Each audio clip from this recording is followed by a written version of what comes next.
É um prazer muito grande estar com você mais uma vez. No encontro de hoje estudaremos a lição intitulada Reis e Profetas. Os livros 1º e 2º Samuel, 1º e 2º Reis e 1º e 2º Crônicas são denominados livros histórico-literários do reino. Originalmente, cada par desses livros era considerado um só. Portanto, 1º e 2º Reis eram chamados apenas de reis. Eles contam a história dos reis que reinaram sobre Judá e sobre Israel. Assim, em 1º e 2º Samuel, o principal conceito abordado nos livros de reis é o reino de Deus. Como já destaquei, é mais fácil entender este conceito do Velho Testamento do que no Novo Testamento, embora também seja muito importante no Novo Testamento. Os livros do reino vão nos preparar para o estudo do Novo Testamento. O conceito do reino de Deus significa simplesmente que Deus é um rei e que tem um reino. Deus queria ser o rei desse povo separado, o povo hebreu. Se os filhos de Israel tivessem aceitado o plano de viverem sobre o reinado de Deus, o reino de Deus seria geográfico e literalmente na terra. Mas no livro de 1º Samuel, os filhos de Israel disseram que não queriam mais esse plano e rejeitaram Deus como seu rei. Os reis de Israel, descritos nos livros de 1º e 2º Reis, não foram a vontade orientadora, mas a vontade permissiva de Deus. Os livros de 1º e 2º Reis falam sobre o reino resultante da vontade dos filhos de Israel, de não terem mais Deus como rei. Deus queria que eles fossem o reino de Deus, mas os filhos de Israel quiseram um reino humano. Eles quiseram ter os seus próprios reis. No livro de 1º Reis, lemos sobre a divisão desse reino humano, e no livro de 2º Reis, lemos como esses dois reinos separados foram tomados. Gostaria de lembrar, mais uma vez, que esses são os livros históricos e que buscamos exemplos e alertas contidos neles para nossas vidas. Encontraremos muitos alertas nos livros de Reis. Todos esses alertas ou avisos existem porque os reis foram maus e corrompidos e as consequências para o povo foram impressionantes. À medida que você lê as consequências resultantes do governo desses reis, lembre-se que Deus não foi responsável pelos reis. Lembre-se que Deus também não foi responsável por todas aquelas consequências. O povo foi responsável porque escolheu ter reis. E esses reis foram responsáveis pelas perversidades que cometeram. Os dois livros de Reis são importantes porque relatam a divisão, a queda e a tomada do reino. Poderíamos chamar o 1º e o 2º livros de Reis de ascensão e queda da nação hebraica. Há alguns versículos extraordinários no 2º livro de Reis. O versículo 2 do capítulo 17 descreve a escravidão do reino do norte pelos assírios. Os assírios conquistaram Israel, que eram as 10 tribos localizadas ao norte de Israel. Essas 10 tribos foram levadas cativas para a Síria. Pelo menos nas Escrituras, essas 10 tribos que formavam o reino do norte não são mais citadas. São as 10 tribos perdidas de Israel. Na verdade, todo o capítulo 17 descreve o fim do reino do norte com o cativeiro dos assírios. No capítulo 25 do 2º livro de Reis, lemos sobre o terrível cativeiro do reino do sul por Nabucodonosor e os babilônios.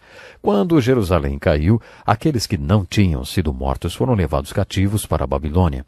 Ciro o Grande, imperador persa, foi tocado pelo Deus Todo-Poderoso e decretou a liberdade para todo hebreu cativo na Pérsia, deixando-os voltar para Israel para reconstruir seu templo, sua cidade e seu país.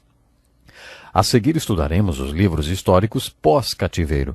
Esdras, Neemias e Ester contam o retorno do cativeiro babilônico de alguns dos filhos de Israel. O livro de Ester conta alguns fatos ocorridos na Médio-Pérsia entre os filhos de Israel que tinham escolhido não retornar para Israel. Depois de estudarmos o livro de Ester, teremos concluído o estudo dos livros históricos do Velho Testamento. Todos os profetas que escreveram os livros proféticos do Velho Testamento encaixam-se em algum lugar dentro do contexto dos livros históricos do Velho Testamento. Vamos conhecer esses profetas depois de estudarmos os livros poéticos do Velho Testamento. É um desafio descobrir o tempo e o contexto histórico onde cada um desses profetas se encaixam. Sugiro que você faça um quadro para visualizar a localização de cada um deles dentro desse contexto histórico. Além da sua importância histórica, os livros de Reis possuem lindos exemplos e alertas. No estudo desses dois reinos encontramos algumas das pessoas mais importantes que já viveram, os profetas. Vamos usar um minuto do nosso tempo para observarmos o que significa ser um profeta. A palavra profeta literalmente significa que fala por Deus. Essa palavra é composta de duas palavras que significam posicionar-se diante de e fazer brilhar. É isso que os profetas faziam. Foi Moisés quem recebeu a palavra de Deus, mas a partir de Josué os profetas receberam a ordem de pregar a palavra que já tinha sido dada a Moisés. Por isso, a partir de Josué, vemos os profetas pregando a palavra escrita de Deus. Os profetas também tinham revelações. Eles anunciavam a palavra de Deus. Eram pregadores. Em algumas ocasiões, o profeta tornou-se como um homem do tempo espiritual porque previa alguns fatos.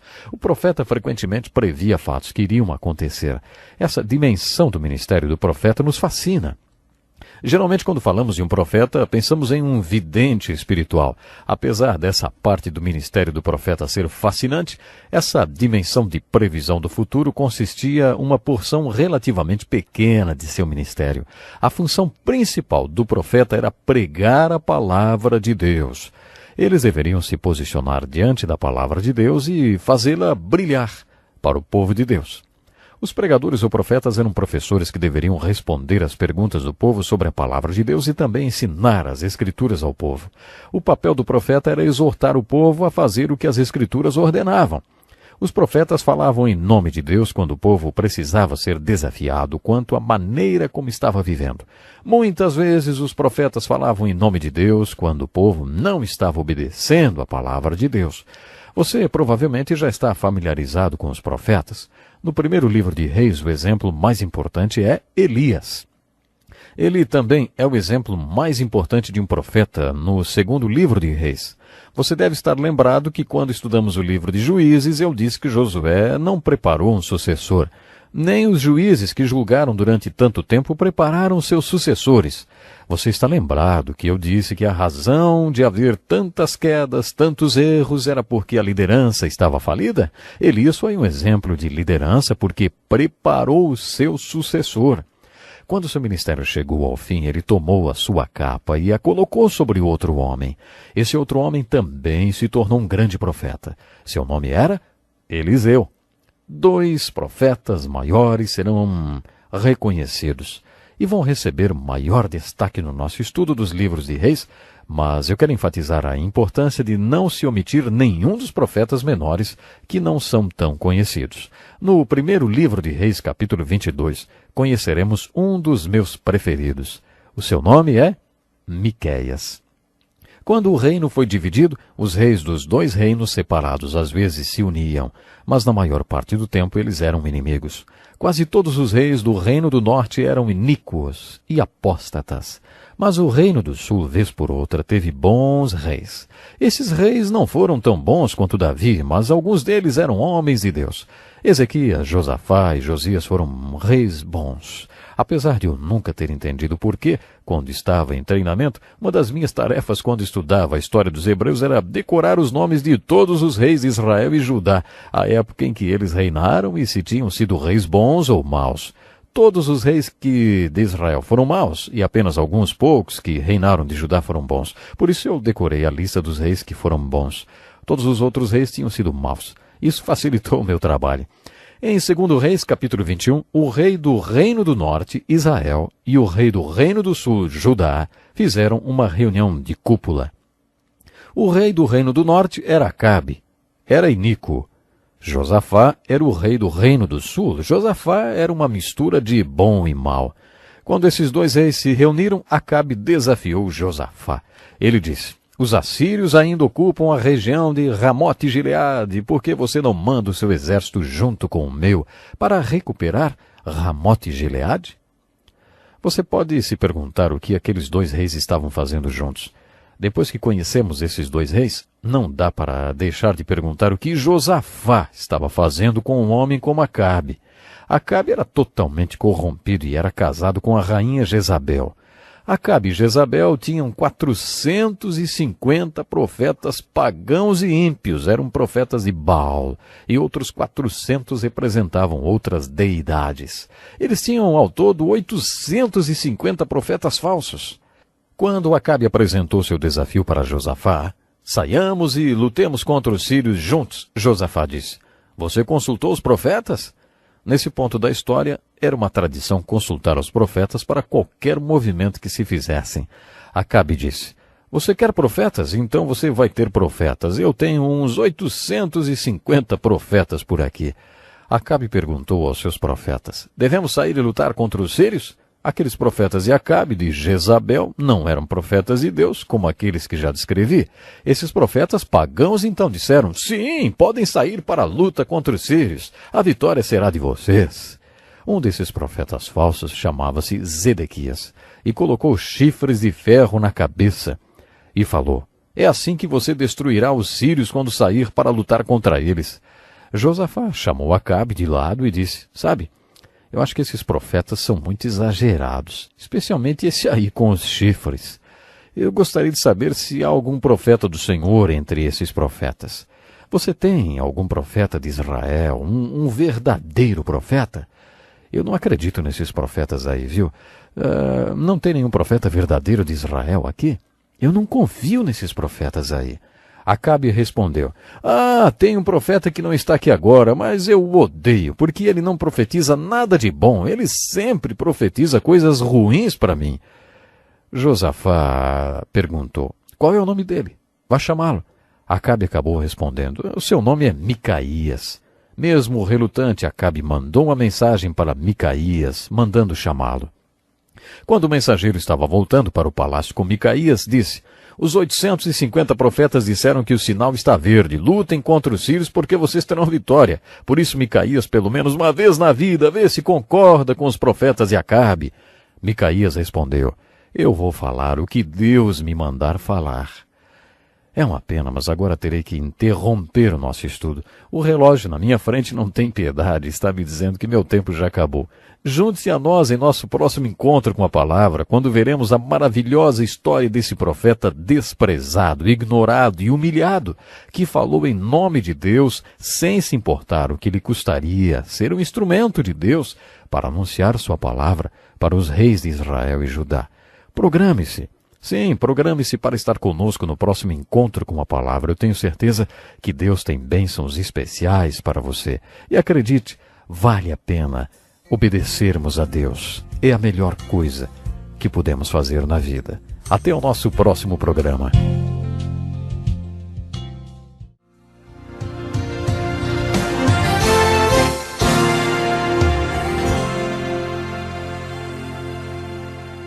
Que bom mais uma vez podermos estar juntos através do programa Encontro com a Palavra. Mais uma vez é hora de você pegar a sua Bíblia. Abra no capítulo 21 do livro de 1 Reis para acompanhar comigo o estudo das características de um profeta verdadeiro.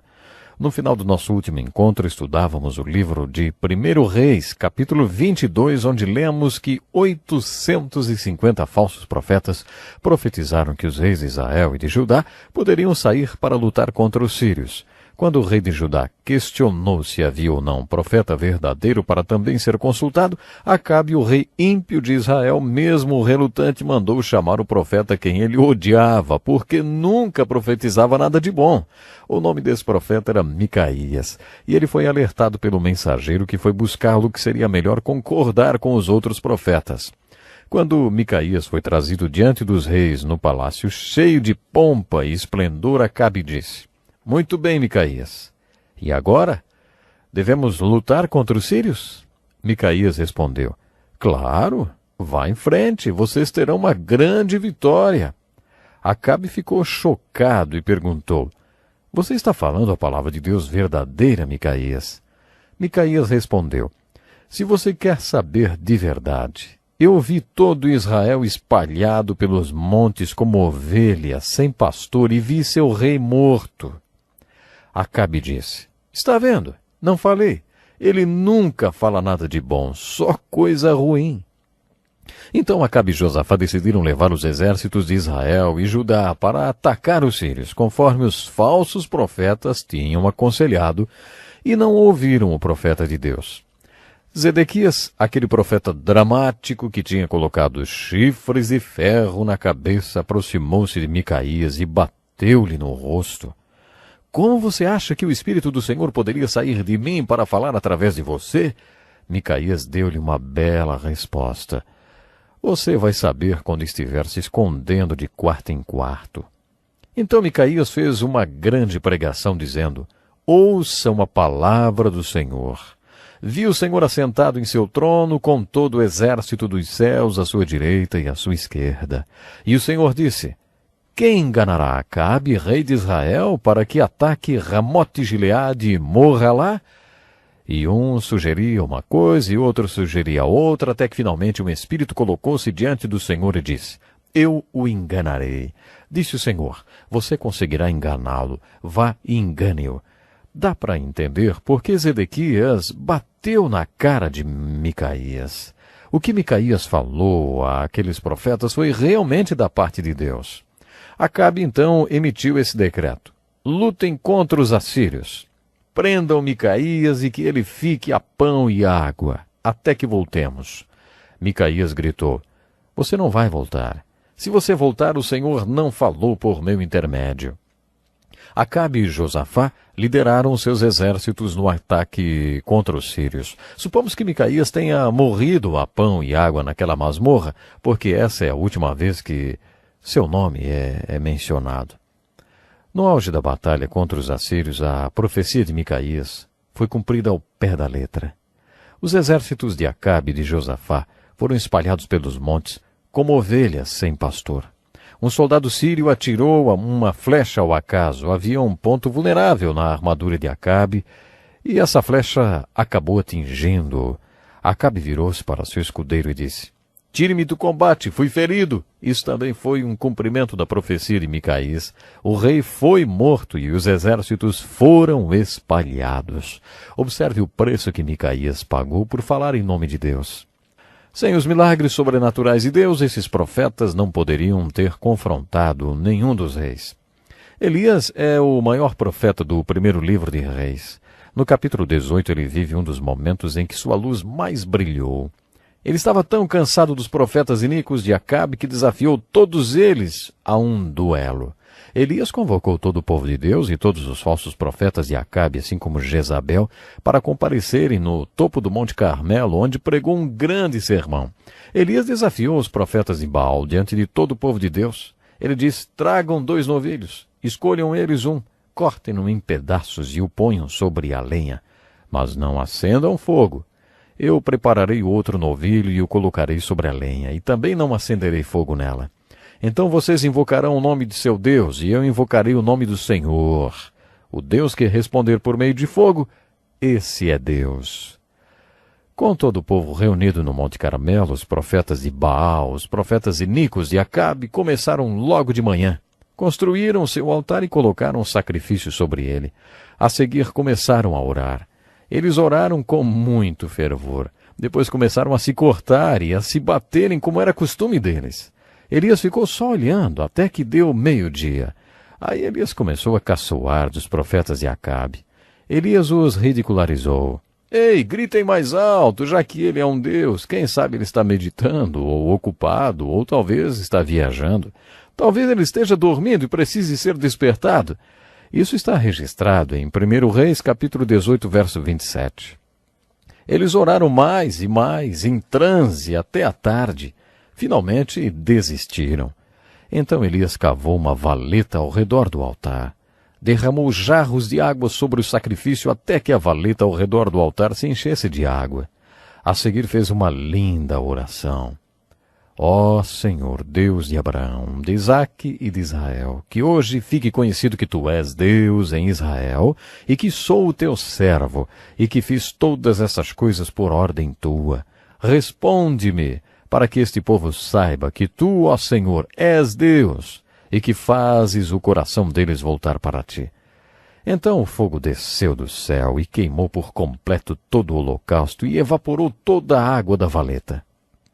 O povo de Deus caiu com o rosto em terra e gritou: "O Senhor é Deus! O Senhor é Deus!" Houve um grande reavivamento. O povo de Deus matou todos os 850 falsos profetas. Naquele dia, no Monte Carmelo, a luz de Elias brilhou intensamente.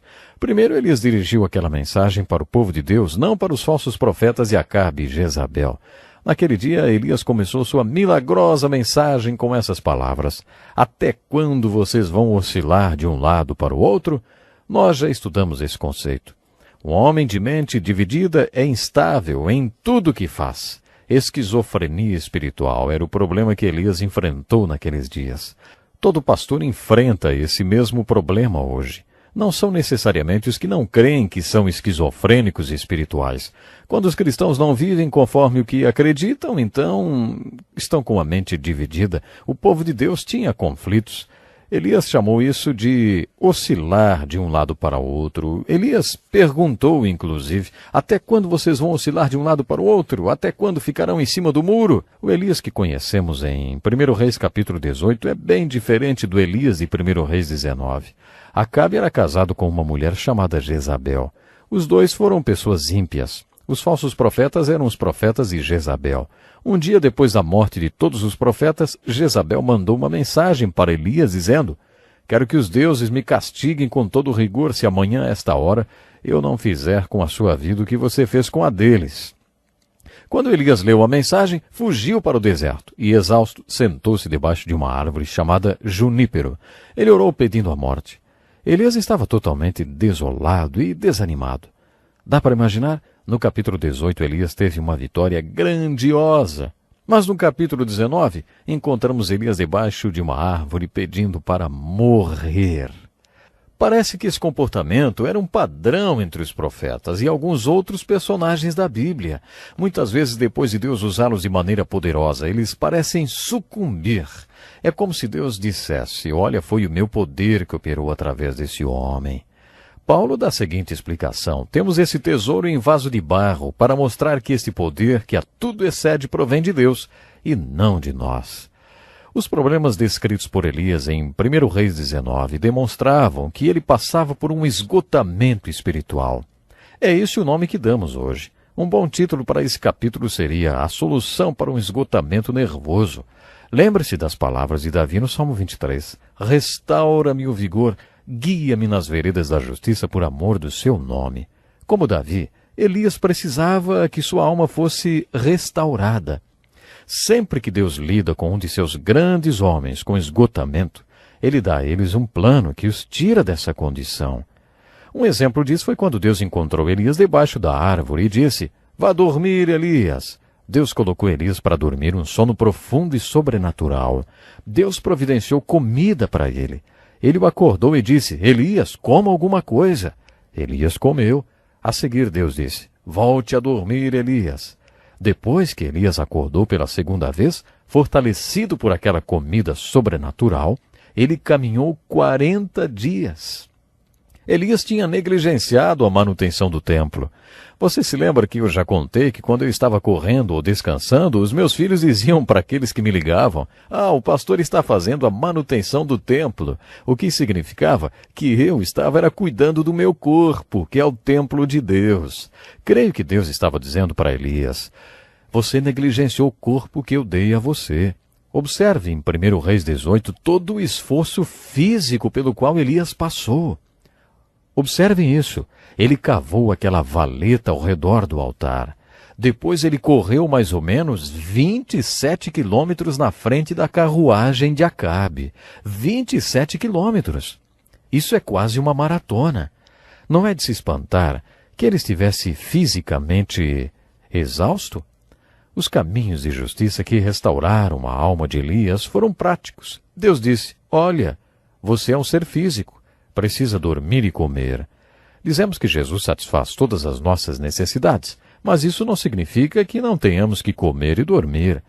Mais de uma vez já percebi que se alguém dorme apenas 4 horas por noite, durante 6 meses, começa a ficar meio maluco.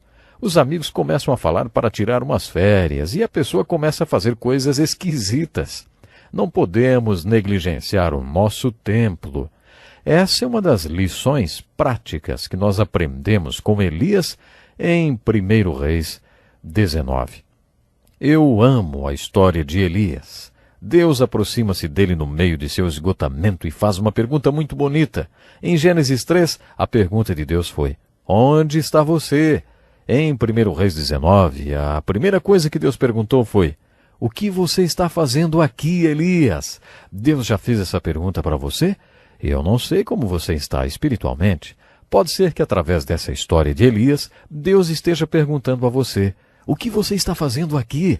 Em outras palavras, você está realmente onde deveria estar? Que pena, o nosso tempo já acabou. No nosso próximo encontro com a palavra, vamos estar estudando um pouco mais dos livros histórico-literários. Não perca, então. Até lá.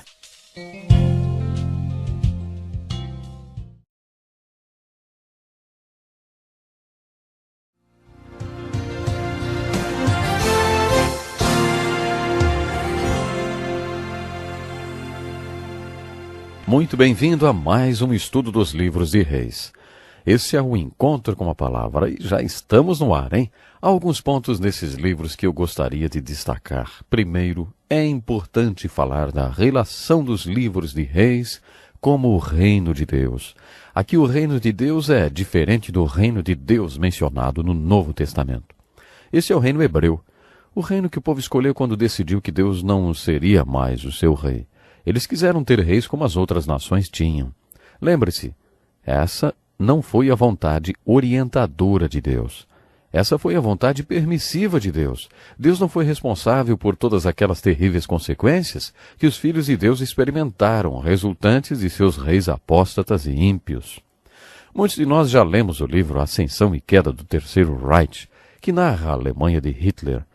No geral, não gostamos muito desse tipo de leitura. Os fatos são chocantes, verdadeiros e históricos. Ler os livros de 1º e 2º Reis é quase a mesma coisa. Nesses livros lemos sobre a ascensão e a queda do reino que os filhos de Israel escolheram ter. Esse reino hebraico alcançou seu apogeu em luxo e glória durante o reinado de Salomão. O povo quis um reino como os reinos que os outros povos tinham. Deus queria um sistema teocrático, um sistema de governo onde ele governa através de um profeta, sacerdote. Os filhos de Israel quiseram um reino terreno igual ao restante do mundo. Eles conseguiram o que queriam, principalmente durante o reinado de Salomão, quando o reino alcançou seu auge. Eles conseguiram o que queriam, mas, assim como o reinado de Hitler, também não durou muito. Esse reino hebreu terreno não durou muito porque essa não era a vontade orientadora de Deus. Por isso, em 2 Reis, capítulo 17, verso 24, lemos sobre a queda da parte norte desse reino. Em 1 Reis, nós lemos a descrição de como o reino foi dividido. Em 2 Reis, os reinos do norte e do sul caem. Em 2 Reis 17 e 22, lemos a impressionante narrativa. Os israelitas permaneceram em todos os pecados de Jeroboão e não se desviaram deles, até que o Senhor os afastou de sua presença, conforme os havia advertido por meio de todos os seus servos, os profetas. Assim o povo de Israel foi tirado de sua terra e levado para o exílio da Síria, onde ainda hoje permanecem. Esse trecho refere-se ao reino do norte, que era chamado de Israel. Em 2 Reis, capítulo 25 e verso 21, temos a descrição da queda do reino do sul, também impressionante. O rei mandou executá-los. Assim Judá foi para o exílio, para longe de sua terra. Esse trecho aplica-se ao reino do sul, as duas tribos de Benjamim e Judá, que juntas formavam Judá. Quando lemos a queda do reino do sul, vemos que sua conquista e exílio não foram tão simples como as pessoas costumam pensar. O povo babilônio não apareceu lá de um dia para o outro, conquistando a cidade de Jerusalém e levando seu povo cativo. Na verdade, a cidade de Jerusalém caiu 3 vezes em um período de 20 anos. Jerusalém caiu pela primeira vez quando Jeoaquim era rei. Jeoaquim entregou a cidade e foi para a Babilônia, onde serviu ao seu rei babilônico por 3 anos. Mas depois Jeoaquim se rebelou contra as forças da Babilônia. Os babilônios tiveram que conquistar a cidade pela segunda vez. Desta vez o filho de Jeoaquim, chamado Joaquim, entregou a cidade. Jerusalém caiu pela segunda vez. Muitos dos filhos de Israel foram massacrados, e muitos dos que não foram mortos foram levados cativos para a Babilônia. Quando os babilônios levaram os filhos de Israel, que não tinham sido mortos pela Babilônia, nomearam um rei para servir de marionete das autoridades babilônicas, chamado de Zedequias. Mas Zedequias também se rebelou, e por isso a cidade teve que ser conquistada pela terceira vez. A nação hebraica já tinha fama de ser rebelde contra o conquistador, e a cidade inteira foi destruída. No estudo dos livros de Esdras e Neemias, veremos que alguns dos filhos de Israel voltaram do cativeiro da Babilônia. Eles tiveram a permissão do imperador da Pérsia, Ciro, o Grande, para reconstruir o templo, a cidade e seu país. Havia muita oposição contra a reconstrução. O povo que se opunha aos filhos de Israel mandou uma carta para o imperador da Pérsia dizendo: se você observar os relatos dos reis e dos reis da Babilônia, verá que esse povo tem a reputação de ser um povo rebelde. Depois de verificarem os relatos, veio a resposta: sim, eles são rebeldes, pare o trabalho. Não os deixe reconstruir nada. Se algum dia você visitar Massada, verá um exemplo da rebeldia do povo hebreu. Eles se rebelaram contra os romanos em 70 d.C., amotinando-se em Massada durante 2 anos. Esses judeus preferiram suicidarem-se do que se renderem aos romanos. A cidade de Jerusalém já foi destruída muitas vezes no curso de sua história. Devido à completa destruição que sofreu em 70 d.C., a Jerusalém que conhecemos hoje não tem nada a ver com a Jerusalém dos tempos de Jesus. O povo hebreu passou por um período que se iniciou em 70 Anno Domini e que culminou com o Holocausto, e que eles tinham uma atividade de cordeiro, ou seja, passiva. Hoje eles assumiram uma atitude arrogante, ativa e deliberada. Estão treinando seus jovens para serem arrogantes. Hoje em Israel, todo jovem, quando atinge a adolescência, entra no exército de Israel.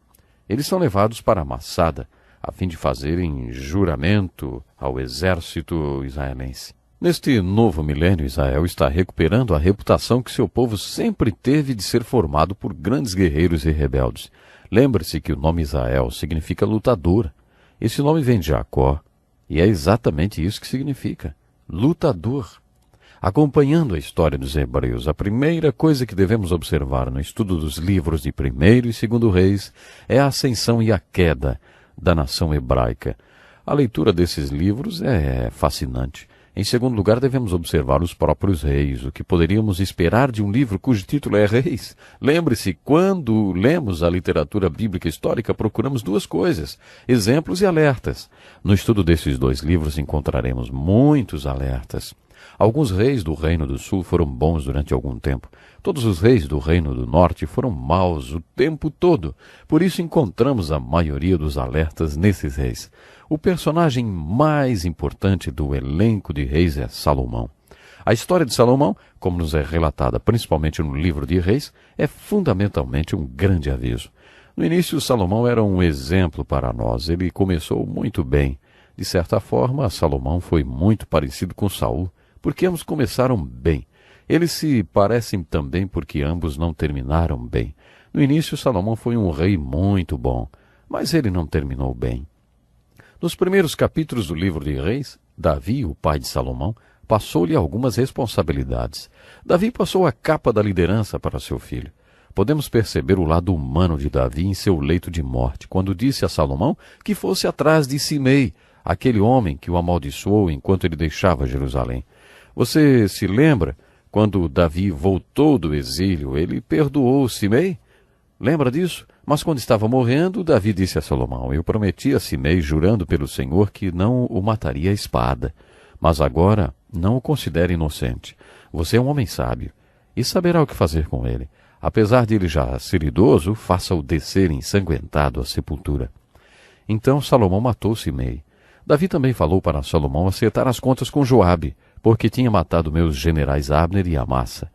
Davi disse: você se lembra que Davi demonstrou seu desagrado, especialmente quando Abner foi morto. Mas eu suspeito que a razão principal de Davi ter falado para Salomão pegar Joabe é porque ele tinha matado Absalão. Davi não disse isso, mas eu acho que essa foi uma das razões principais pelas quais ele mandou Salomão matar Joabe. Quando Davi passou para Salomão a responsabilidade de ser o terceiro rei de Israel, parece que Salomão seguiria os passos de seu pai. Salomão orou: Senhor, eu não passo de um jovem e não sei o que fazer. Teu servo está aqui entre o povo que escolheste, um povo tão grande que nem se pode contar. Dá, pois, ao teu servo um coração cheio de discernimento para governar o teu povo e capaz de distinguir entre o bem e o mal. Pois quem pode governar esse teu grande povo? Salomão fez essa oração muito bonita no início do seu governo. Deus foi tocado com a oração de Salomão e disse: já que você pediu isso e não uma vida longa, nem riqueza, nem pediu a morte dos seus inimigos, mas discernimento para ministrar a justiça, farei o que você pediu. Eu lhe darei um coração sábio e capaz de discernir, de modo que nunca haverá ninguém como você. Também lhe darei o que você não pediu, riquezas e fama, de forma que não haverá rei igual a você durante toda a sua vida. Você ouvirá mais sobre esse assunto quando chegarmos ao Salmo 127 e ao livro de Eclesiastes. Salomão realmente tornou-se o homem mais rico que existiu. Salomão tornou-se o homem que viveu mais experiências do que qualquer outro. Ainda assim, com tudo isso, em meio aos reis hebreus, Salomão talvez tenha se tornado o maior fracasso que já existiu. Lembre-se, eu já disse isso, mas quero enfatizar agora. Você está estudando os livros de 1º e 2º Reis, a divisão do reino, a sua queda, o cativeiro do povo e toda a calamidade que vieram sobre o reino e que não foram resultado do pecado de Davi. Davi confessou o seu pecado e Deus o perdoou. Davi arrependeu-se e foi um bom rei por 24 anos depois do seu pecado. Portanto, toda essa catástrofe que caiu sobre o reino não foi resultado do pecado de Davi. Toda essa calamidade sobre o reino foi resultado dos pecados e dos erros de Salomão. Quando o reino de Israel alcançou seu pico de glória, Salomão afastou-se de Deus. Na verdade, foram suas mulheres que o afastaram de Deus. 700 mulheres e 300 concubinas. O monte onde Salomão mantinha suas mulheres era chamado de o Monte dos Escândalos. É óbvio que Salomão tornou-se um apóstata. Muitas de suas mulheres adoravam deuses estranhos. Salomão se deixou influenciar por elas e passou a crer nesses deuses estranhos. É por isso que digo que Salomão, se olharmos para toda a riqueza e sabedoria que chegou a ter, foi o rei que sofreu a maior queda. Acredito que Salomão tenha vivido um retorno espiritual. Saul foi diferente, ele não voltou. Acredito nisso por 3 razões. A primeira delas está no Salmo 127. Esse é o único salmo escrito por Salomão. No Salmo 127, ele passa uma mensagem que eu acho que é a mais orientadora aos homens. Ele diz: é possível trabalhar em vão, é possível construir em vão, é possível preocupar-se em vão. Salomão foi um grande construtor. Ele construiu o templo e também cidades e parques. Ele construiu uma frota de navios só para navegar até uma rainha e dizer-lhe: oi, tudo bem?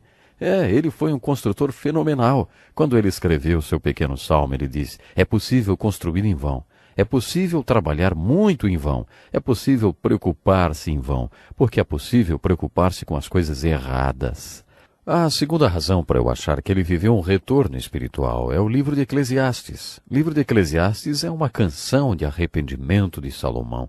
Nós ainda vamos estudar o livro de Eclesiastes. E a terceira razão para eu acreditar que Salomão voltou-se para Deus é que, quando esse período da história é relatado, não só o pecado de Davi é omitido, mas também o pecado de Salomão. Eu acredito que realmente ele se arrependeu. Bom, nós temos que ficar por aqui hoje. Até o nosso próximo encontro com a palavra.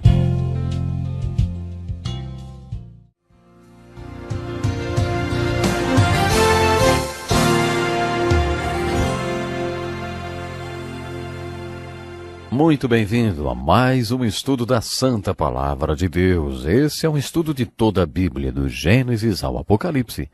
Estamos no 40º estudo e até agora já chegamos aos livros históricos de Reis.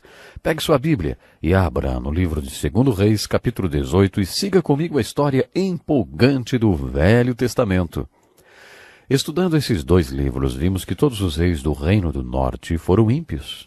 Neles você não encontra nenhum exemplo, só alertas. Mas no Reino do Sul você encontra alguns reis bons, alguns pelo menos. Ezequias foi um bom rei e fez muitas coisas boas. Tudo o que ele mostrou, tudo o que ele fez, de certa forma, acaba sendo um exemplo para nós. Ele removeu os altares idólatras, quebrou as colunas sagradas e derrubou os postes sagrados. Despedaçou a serpente de bronze que Moisés tinha feito pois até aquela época os israelitas queimavam incenso para ela. Ezequias confiava no Senhor, o Deus de Israel. Na verdade, nenhum dos reis que viveram antes ou depois de Ezequias tiveram um relacionamento tão íntimo com Deus quanto ele, porque ele se apegou ao Senhor e não deixou de segui-lo, obedeceu aos mandamentos que o Senhor tinha dado a Moisés. E o Senhor estava com ele, era bem-sucedido em tudo que fazia. Há muitas coisas exemplares na vida de Ezequias. Também há alguns alertas. Quando Ezequias ficou doente, Deus falou com ele através do profeta Isaías. Deus lhe disse: "Ponha ordem à sua casa, pois você vai morrer, não se recuperará." Ezequias virou o rosto para a parede e orou ao Senhor. Ele fez uma oração muito bonita. Há muitas orações bonitas nesses livros, especialmente as orações de Salomão e de Ezequias. Ezequias pediu a Deus que salvasse sua vida. Ele chorou. Então Deus mandou uma mensagem linda para Ezequias através de Isaías. Ouvi sua oração e vi suas lágrimas. Deus vê as lágrimas. Isso é muito importante. Eu o curarei. Acrescentarei 15 anos à sua vida. Esse é um lindo exemplo para nós. Esse homem orou quando ficou sabendo que ia morrer. Mesmo tendo ouvido um profeta falando a palavra do Senhor de que ele morreria, ainda assim ele apelou a Deus. Mesmo que alguém diga que você tem algo maligno e que vai morrer, você tem o direito de orar. Pai, se possível, afasta de mim esse cálice. Eu não quero morrer. Creio que todos nós temos o direito de fazer essa oração pedindo a cura. No entanto, devemos terminar a oração como Jesus nos ensinou. Contudo, não seja como eu quero, mas sim como tu queres. Algumas vezes, talvez, o propósito da doença seja nos levar à morte. Quando Lázaro ficou doente, Jesus disse: "Essa doença não acabará em morte. É para a glória de Deus." Mas algumas vezes o propósito da doença é levar à morte.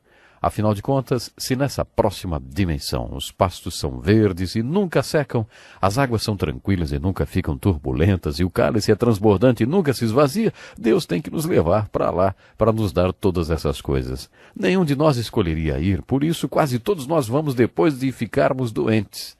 Às vezes esse é o propósito da doença, mas quando você fica sabendo que está com uma doença maligna, tem o direito de orar pedindo a cura. Ezequias fez isso e Deus lhe deu mais 15 anos de vida. No entanto, depois desse milagre, Ezequias tornou-se um alerta. Num dia, alguns babilônios visitaram Ezequias. Todo orgulhoso, ele lhes mostrou tudo, armas, arsenal e todo o seu tesouro. O profeta Isaías perguntou a Ezequias: "O que eles viram em seu palácio?" Ezequias contou que tinha mostrado tudo a eles. Então Isaías disse: "Isso foi um erro. Eles voltarão e vão conquistar o seu reino." Isaías estava profetizando a respeito da conquista de Jerusalém pela Babilônia. Seus próprios descendentes serão levados, e eles se tornarão eunucos no palácio do rei da Babilônia.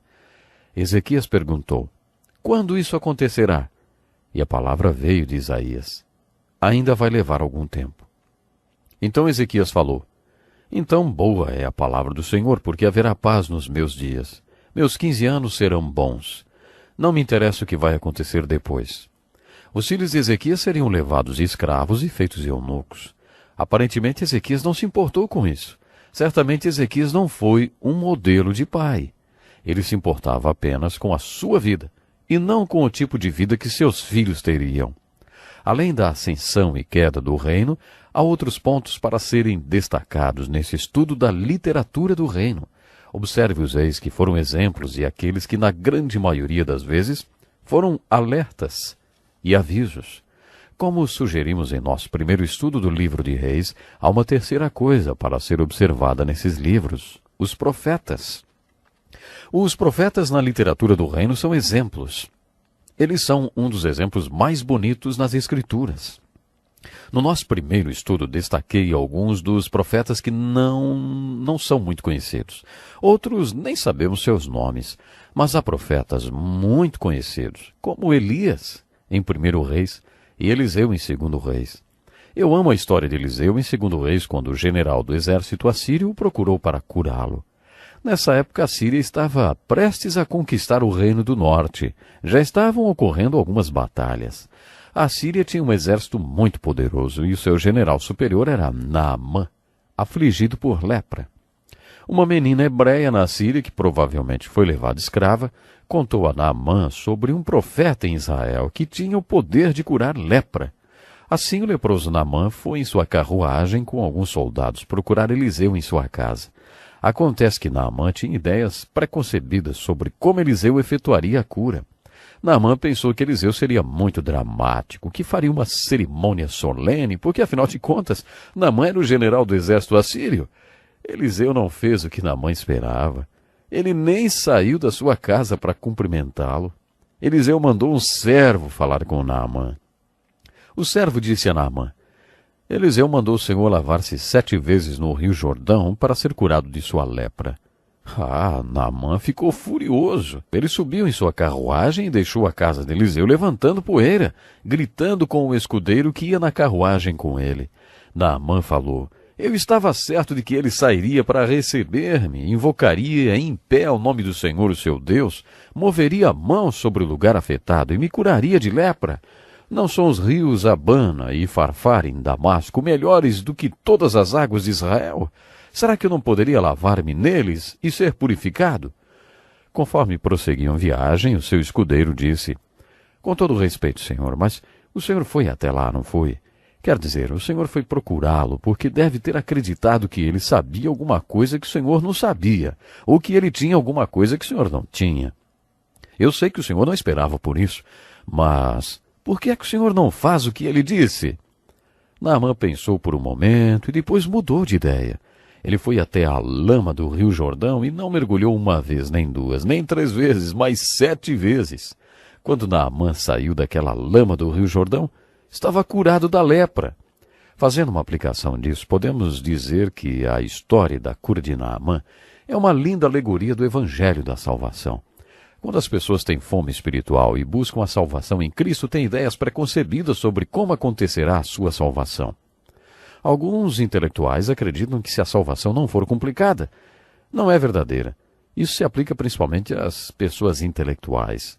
Quando elas descobrem como o Evangelho é simples, Paulo se referiu à loucura da mensagem da cruz, e as pessoas descobrem então que é simples, e às vezes não acreditam. O Evangelho costuma ser simples demais para os intelectuais. Parece que eles acham que a salvação só serve para os inteligentes como eles. Às vezes, mesmo inconscientemente, eles querem que a salvação seja dada apenas àqueles que estudaram, àqueles que são diplomados. Mas a salvação é simples. É porque o Evangelho da salvação não se encaixa com suas ideias preconcebidas. Muitos deles rejeitam a salvação. O Evangelho da salvação é mesmo muito simples. Lave-se no lamacento Rio Jordão 7 vezes. Você não precisa entender a salvação. A salvação não tem que ser racional. A salvação não tem que ser lógica. A salvação não tem que ser o que você acha que deveria ser. Apenas, vai lá, se lave no Rio Jordão 7 vezes. Apenas creia e obedeça o que ouvir, porque a loucura da pregação do Evangelho pode salvar sua alma, pode se tornar a solução para a sua vida e a sua salvação. É essa a aplicação dessa história do livro de 2 Reis, capítulo 5, de Naamã o leproso e de Eliseu, o profeta. Vamos falar um pouco mais sobre os profetas e observar mais alguns pontos a respeito deles. Esses profetas não eram apenas homens através do qual Deus falava, eles não eram apenas homens que faziam a palavra de Deus brilhar. Eles eram homens que Deus levantava quando havia algum problema. Poderíamos fazer a seguinte generalização: se não houvesse problemas, também haveria profeta. Mas você observará que sempre que aparecia um problema, logo o profeta já estava aparecendo. Você observará isso toda vez que o trabalho do Senhor encontrava obstáculos. Observe isso. Toda vez que aparecia um obstáculo ao trabalho de Deus, ele levantava um profeta. Uma das funções do profeta era centralizar sua pregação no problema ou no obstáculo até que fosse removido e o trabalho de Deus continuasse novamente. Observe que quando o trabalho de Deus encontrava outro obstáculo, Deus levantava outro profeta. Remover os obstáculos que impediam o trabalho de Deus era uma das funções mais importantes desses profetas. No Novo Testamento, o trabalho de Deus é a igreja. Deus estava construindo sua igreja. Quando a igreja enfrentava um obstáculo, Deus levantava um apóstolo para escrever uma epístola. No Velho Testamento, Deus levantava um profeta que então escrevia um dos livros proféticos do Velho Testamento. O profeta falava sobre aquele obstáculo até que ele fosse removido. No Novo Testamento, Deus levantava um apóstolo que escrevia uma epístola que mostrava à igreja como aquele problema que estava bloqueando a igreja podia ser removido, para que o trabalho de Deus continuasse através dela. Resumindo, quando você ler os livros de 1º e 2º Reis, observe a ascensão e a queda do reino. Lendo sobre ele, aprendemos a seguinte aplicação: Deus quer fazer de sua igreja uma nação santa hoje. Por isso, observe os próprios reis. A maioria deles são alertas para nós. Apenas alguns poucos são exemplos. Por isso, digo outra vez, nos 2 livros de 1º e 2º Reis, preste atenção nos profetas. Os profetas são lindos exemplos. Os profetas são as pessoas através das quais Deus fala conosco. Observe a vida deles e ouça suas mensagens registradas nos livros de reis para nós. Ouça a mensagem das boas novas. Com a mensagem que Naamã ouviu, pode ser que ela não faça sentido para você. Pode ser que não pareça intelectual, pode soar simples demais. Mas assim como Naamã, acredite e obedeça, e você receberá a cura para a sua lepra espiritual. Jesus diz: siga-me, confie em mim. Você já fez isso? Se ainda não, você precisa fazer hoje. Bom, chegou o momento de terminarmos por hoje o nosso estudo, mas logo estaremos juntos para mais um programa e assim estudarmos um pouco mais da santa e inspirada palavra do nosso Deus. Prepare-se, esteja conosco no próximo programa. Até lá, um abraço.